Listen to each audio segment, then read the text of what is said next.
Good morning, কেমন আছো তোমরা সবাই? আজকে আমি তোমাদের সঙ্গে শেয়ার করব আমার ডেইলি ব্লগ। প্রথমেই ঘুম থেকে উঠে আমি আমার বেড ঠিক করে নিয়েছি। এরপরে আমি ব্রাশ করে নিলাম, ফেস ওয়াশ করলাম, লিলি ফেস ওয়াশ ইউজ করেছি। এরপরে সকালে উঠেই যেটা আমি সবার প্রথমে করি সেটা হচ্ছে কালো জিরে আর পানি খাই। আমি প্রচুর পানি খাই ডেইলি।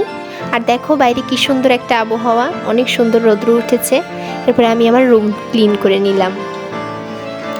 এরপরে দেখতে পাচ্ছ আমার টেবিলটা কি পরিমাণে নোংরা করে রেখে গিয়েছে আমার বোন, সেটাও আমি ক্লিন করলাম। বইগুলো সব বুকশেলফে রেখে দিলাম।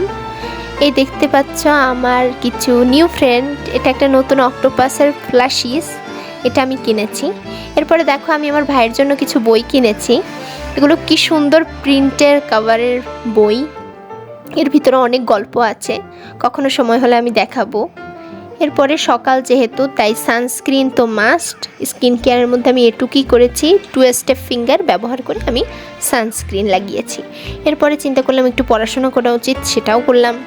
বিকেলে চলে গেলাম আমি আমাদের বাড়ির কাছে বৃক্ষ মেলা হচ্ছে সেখানে। সেখানে গিয়ে দেখলাম